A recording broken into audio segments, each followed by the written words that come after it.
আসসালামু আলাইকুম, welcome to English apps. আজ আমরা সপ্তম শ্রেণীর চতুর্থ সপ্তাহের বাংলাদেশ ও বিশ্ব পরিচয় অ্যাসাইনমেন্টের সলিউশন নিয়ে কাজটি করব।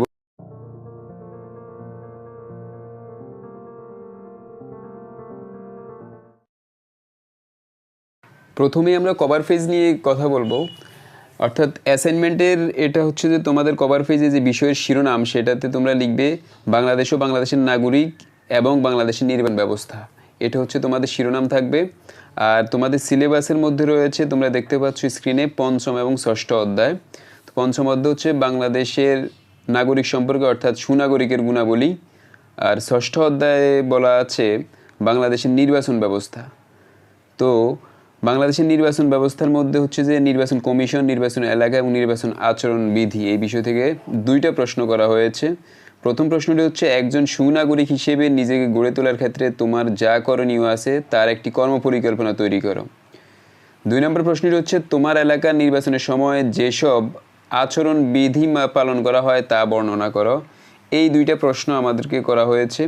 তো এই দুইটা প্রশ্ন হচ্ছে আমরা তোমাদের পাঠ্য বই থেকে দেওয়ার চেষ্টা করব, কারণ তোমরা জানো যে অ্যাসাইনমেন্ট বোর্ড থেকে একটা ডিরেকশন দেওয়া আছে, পাঠ্য বই বেসড করার জন্য বলা হয়েছে। সুতরাং পাঠ্য বইয়ের আলোকে আমরা তোমাদেরকে নমুনা উত্তর দিব, সেখান থেকে তোমরা কাটছাট করে মডিফাই করে একটি নিজেদের মতো একটু অ্যাসাইনমেন্ট করবে, তাহলে সেটা ভালো হবে।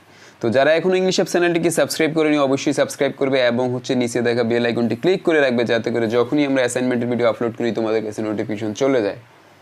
তাহলে চলো আমরা এখন অ্যাসাইনমেন্টের নমুনা উত্তরটি দেখি। প্রথম প্রশ্নটি আমাদেরকে করা হয়েছে, একজন সুনাগরিক হিসেবে তোমার কি কি করণীয় আছে তার একটি কর্মপরিকল্পনা তৈরি করো। তো এখানে দুইটা বিষয় রয়েছে, একটা হচ্ছে যে সুনাগরিকের গুণাবলী কী কী, আর একটা হচ্ছে সুনাগরিকের দায়িত্ব কর্তব্য কী। তো যেহেতু আমাদেরকে স্পেসিফিক প্রশ্নে বলে দেওয়া আছে যে প্রথম পার্ট থেকে, অর্থাৎ সুনাগরিকের গুণাবলী থেকে হয়েছে, তাই আমরা হচ্ছে গুণাবলীর অংশটুকুই দিব, আর করণীয় দায়িত্ব লাগবে না। তো দেখো, সুনাগরিক হিসেবে আমার কর্মপরিকল্পনা লিখলাম, একটি দেশের প্রকৃত উন্নয়নের জন্য প্রয়োজন সুনাগরিক। কেউ সুনাগরিক হয়ে জন্মগ্রহণ করে না, সুনাগরিকতা অর্জন করতে হয়। সুনাগরিকের কতগুলো গুণ বা বৈশিষ্ট্য রয়েছে, এগুলো অর্জনের মাধ্যমে নাগরিক সুনাগরিকে পরিণত হতে পারে। রাষ্ট্রবিজ্ঞানীদের মতে সুনাগরিক হতে হলে একজন নাগরিককে 3টি মৌলিক গুণের অধিকারী হতে হবে। নিচের ছকে সুনাগরিকের গুণাবলী কী কী তা উল্লেখ করা হলো। দেখো, সুনাগরিক এর 3টা গুণ। প্রথম গুণটা হচ্ছে বুদ্ধি, তারপরে হচ্ছে আত্মসংযম, তারপরে হচ্ছে বিচার বিবেক। এই হচ্ছে 3টা গুণ আমাদেরকে থাকলেই আমরা হচ্ছে একজন সুনাগরিক হতে পারবো। এখন আমরা প্রত্যেকটা গুণের একটু বিস্তারিত আলোচনা করব। প্রথম গুণ হচ্ছে বুদ্ধি। বুদ্ধিমান নাগরিক যে কোনো রাষ্ট্রের সবচেয়ে মূল্যবান সম্পদ। বুদ্ধিমত্তা অর্জনের সবচেয়ে বড় উপায় হলো শিক্ষা লাভ করে জ্ঞান অর্জন করা। অতএব নাগরিকদের যথার্থ শিক্ষায় শিক্ষিত হতে হবে, কারণ বুদ্ধিমান নাগরিক উপযুক্ত প্রতিনিধি নির্বাচন, দক্ষতার সাথে দেশ পরিচালনা, রাষ্ট্রের উন্নয়ন ও সফলতা সহ গুরুত্বপূর্ণ কাজে ভূমিকা রাখতে পারে। এজন্য বাবা মায়ের উচিত সন্তানদের যথাযথ শিক্ষা দেওয়া, সরকারের দায়িত্ব উপযুক্ত শিক্ষা ব্যবস্থা নিশ্চিত করা। দ্বিতীয় যে গুণটি রয়েছে সেটি হচ্ছে সুনাগরিককে আত্মসংযমী হতে হবে। আত্মসংযম নাগরিককে অসৎ কাজ যেমন দুর্নীতি, স্বজনপ্রীতি, স্বার্থপরতা, পক্ষপাতিত্ব ইত্যাদি থেকে বিরত রাখে। দেশ ও সমাজের স্বার্থে কাজ করতে ও নিয়ম মেনে চলতে অনুপ্রাণিত করে। তাই আত্মসংযম ছাড়া সুনাগরিক হওয়া সম্ভব নয়। আত্মসংযমী নাগরিক নিয়মকানুন মেনে চলে, অন্যের মতামতকে শ্রদ্ধা করে, দেশের স্বার্থকে নিজের স্বার্থের চেয়ে বেশি গুরুত্ব দেয়, অন্যের কাজ ও দলীয় স্বার্থপরতা থেকে বিরত থাকে এবং রাষ্ট্রের সার্বিক মঙ্গলের জন্য কাজ করে। সুনাগরিকের এই সকল কর্মকাণ্ড রাষ্ট্রের অগ্রগতির জন্য সহায়ক। অর্থাৎ আত্মসংযম থাকতে হবে প্রত্যেকের মধ্যে। আত্মসংযম যখন থাকবে কারো মধ্যে, তখন সে দুর্নীতি করবে না, স্বজনপ্রীতি করবে না, স্বার্থপরতা, পক্ষপাতিত্ব ইত্যাদি কাজ করবে না, সে ন্যায়পরায়ণতার সাথে কাজগুলো করবে। সুনাগরিকের শেষ যেই গুণাবলী সেটা হচ্ছে বিবেক বিচার। বিবেক বিচার বলতে বোঝায় ভালো মন্দের জ্ঞান, দায়িত্ব কর্তব্যের জ্ঞান। একজন নাগরিককে শুধু বুদ্ধিমান ও আত্মসংযমী হলেই চলবে না, যে কোনো কাজ সম্পন্ন করতে হলে তাকে ভাবতে হবে কাজটি ভালো না মন্দ। মন্দ কাজটি পরিহার করে ভালো কাজটি করতে হবে। এছাড়া সমাজ বা রাষ্ট্রের কোনো সমস্যা সমাধান করতে হলে নাগরিককে তার বিবেক দিয়ে সঠিক সিদ্ধান্ত নিতে হবে। বিবেক হলো সুনাগরিকের জাগ্রত শক্তি। অতএব নাগরিক নিজে বিবেকবান হবে, অন্যদেরও বিবেক বুদ্ধিসম্পন্ন হতে উৎসাহিত করবে। উল্লেখিত গুণ ছাড়াও সুনাগরিকের আরও কতগুলো গুণ থাকা প্রয়োজন, যেমন সুনাগরিককে দেশের শাসন ব্যবস্থা সম্পর্কে জানতে হবে, অন্যায়ের প্রতিবাদ করার মতো মনোভাব থাকতে হবে, আইন শৃঙ্খলা মানতে হবে, আত্মবিশ্বাসী ও দৃঢ় মনোভাবের অধিকারী হতে হবে এবং দেশের স্বার্থকে বড় করে দেখতে হবে। সর্বোপরি বিবেক এবং বিচার, এটা হচ্ছে গুরুত্বপূর্ণ একটা বিষয়। প্রত্যেকেরই বিবেক রয়েছে, সেই বিবেক কাজ করতে হবে। তোমাকে যে কোনো কাজ করার আগে চিন্তা করতে হবে কাজটা কি ভালো করো না খারাপ করো, সেটা তোমার বিবেকই তোমাকে বলে দিবে। তো এই বিবেক অনুযায়ী আমাদেরকে কাজ করতে হবে, বিবেক বুদ্ধি অনুযায়ী বিচার করতে হবে এবং তুমি অন্যদেরকে উৎসাহিত করতে হবে বিবেক বুদ্ধি অনুযায়ী কাজ করার জন্য। তো প্রথমত হচ্ছে এই 3টা গুণ হচ্ছে যে প্রধান একজন সুনাগরিকের জন্য।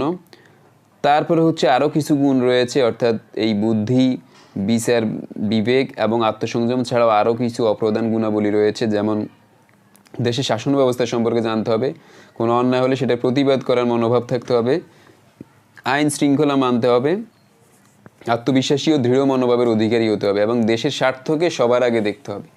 এই বিষয়গুলো যদি আমরা মেনে চলি তাহলে হচ্ছে যে একজন সুনাগরিক হতে পারবো। এখন আমরা উপসংহারে আসি, অর্থাৎ শেষে একটা প্রশ্নের মতো দিবে, প্রথমে একটু ভূমিকা রাখবে এবং শেষে উপসংহার রাখবে। যেমন উপসংহারে আছে, এতক্ষণ আমরা সুনাগরিকের গুণাবলী জানলাম। সুনাগরিক দেশের মূল্যবান সম্পদ, উপযুক্ত সার, মাটি এবং পরিচর্যা ছাড়া যেমন একটি গাছ ভালোভাবে বাড়তে পারে না, তেমনি নাগরিকের মধ্যে এইসব গুণের অভাব হলে দেশ ভালোভাবে চলতে পারে না।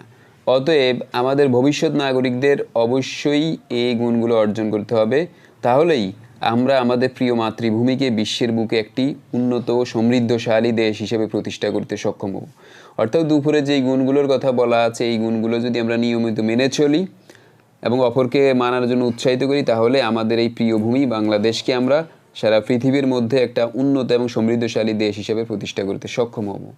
এই হচ্ছে তোমাদের প্রথম প্রশ্নের উত্তর। এখন আমরা দ্বিতীয় প্রশ্নে চলে যাব। দ্বিতীয় প্রশ্নটি করা হয়েছে, তোমার এলাকার নির্বাচনের সময় কি কি নির্বাচন আচরণবিধি মেনে চলতে হবে সে সম্পর্কে লিখতে বলা হয়েছে। তো আমরা লিখলাম নির্বাচন আচরণবিধি। নির্বাচন কমিশনের একটি অন্যতম কাজ নির্বাচনী আচরণবিধি তৈরি করা। সুষ্ঠুভাবে নির্বাচন পরিচালনার স্বার্থে এটি করা হয়, কারণ স্বাভাবিক ও শান্তিপূর্ণ আইন শৃঙ্খলা পরিস্থিতি অবাধ ও সুষ্ঠু নির্বাচনের পূর্বশর্ত। এ লক্ষ্যে নির্বাচন কমিশন নির্বাচনের সময় নাগরিকেরা কী ধরনের আচরণ করবে তার একটি নীতিমালা তৈরি করে দেয়। একেই বলা হয় নির্বাচনী আচরণবিধি। অর্থাৎ নির্বাচন কমিশন কর্তৃক নির্বাচনদের যে সমস্ত নিয়ম শৃঙ্খলা মেনে চলা উচিত, সেই নিয়ম শৃঙ্খলাকে হচ্ছে নির্বাচনী আচরণবিধি বলা হয়। নিম্নে কয়েকটি নির্বাচনী আচরণবিধি তুলে ধরা হলো। 1 নম্বর, মনোনয়নপত্র জমা দেওয়ার সময় সমাবেশ বা মিছিল করা যাবে না। অর্থাৎ যখন মনোনয়নপত্র জমা দেওয়া হবে তখন কোনো ধরনের মিছিল করা যাবে না। দেওয়ালে বা অন্য কোথাও কোনো কিছু লেখা বা পোস্টার লাগানো যাবে না। কোনো রাস্তায় বা সড়কে জনসভা করা যাবে না। রশিতে পোস্টার বা প্ল্যাকার্ড ঝোলানো যাবে না। প্রচারের জন্য কোনো গেট তৈরি বা আলোকসজ্জা তৈরি করা যাবে না। মোটরসাইকেলে বা কোনো যানবাহনে মিছিল করা যাবে না। নির্বাচনী ক্যাম্পে ভোটারদের কোনো উপহার, খাদ্য বা পানীয় পরিবেশন করা যাবে না। এগুলো হচ্ছে নির্বাচনী আচরণবিধি। এই আচরণবিধিগুলো যদি আমরা নিয়মিত মেনে চলি তাহলে একটি সুষ্ঠু অবাধ নির্বাচন হবে। এটা হচ্ছে নির্বাচন কমিশন কর্তৃক নির্বাচনী আচরণবিধি। এই হচ্ছে তোমাদের 2টো প্রশ্নের উত্তর দিয়েছি তোমাদের বইয়ের আলোকে। এটা থেকে তোমরা আইডিয়া নিয়ে তোমরা নিজেদের মতো করে করার চেষ্টা করবে, কিছু কাটছাট বা মডিফাই, বাড়ানো কমানো সেটা নিজেরাই করার চেষ্টা করবে। তো এটা থেকে আইডিয়া নিয়ে একটি সুন্দর অ্যাসাইনমেন্ট করলে আশা করি অনেক সুন্দর একটি অ্যাসাইনমেন্ট হবে। তো এই হচ্ছে তোমাদের অ্যাসাইনমেন্ট। যারা এখনও ইংলিশ অ্যাপ চ্যানেলটিকে সাবস্ক্রাইব করোনি অবশ্যই সাবস্ক্রাইব করবে এবং নিচে দেখা বেল আইকনটি ক্লিক করে রাখবে, যাতে করে যখনই আমরা অ্যাসাইনমেন্টের ভিডিও আপলোড করি তোমাদের কাছে নোটিফিকেশন চলে যায়। তোমরা জেনে আনন্দিত হবে যে ইংলিশ অ্যাপ চ্যানেলের মধ্যে একবার ষষ্ঠ থেকে শুরু করে দ্বাদশ শ্রেণী পর্যন্ত ইংরেজি গ্রামারের উপর সুন্দরভাবে নিজস্ব শিটের আলোকে ইউনিক পদ্ধতি হচ্ছে যে ক্লাস করানো হয় গ্রামারের উপরে, প্র্যাকটিস বেসড গ্রামার। তো সেইগুলো পাওয়ার জন্য অবশ্যই তোমরা সাবস্ক্রাইব করে প্লেলিস্ট থেকে এসএসসি, জেএসসি, এইচএসসি ইংলিশ আলাদা আলাদা ক্লাস ওয়াইজ গ্রামার রয়েছে, সেখান থেকে তোমরা আইডিয়া নিতে পারো, ক্লাস করতে পারো। তো আমাদের ক্লাস যদি ভালো লাগে অবশ্যই ইংলিশ অ্যাপ চ্যানেলটিকে সাবস্ক্রাইব করবে। আবারও বলে রাখছি, ভিডিওটি ভালো লাগলে একটি লাইক দাও, তোমাদের মতামত কমেন্ট বক্সে জানিয়ে দাও। সবাই ভালো থাকো, সুস্থ থাকো, আল্লাহ হাফেজ।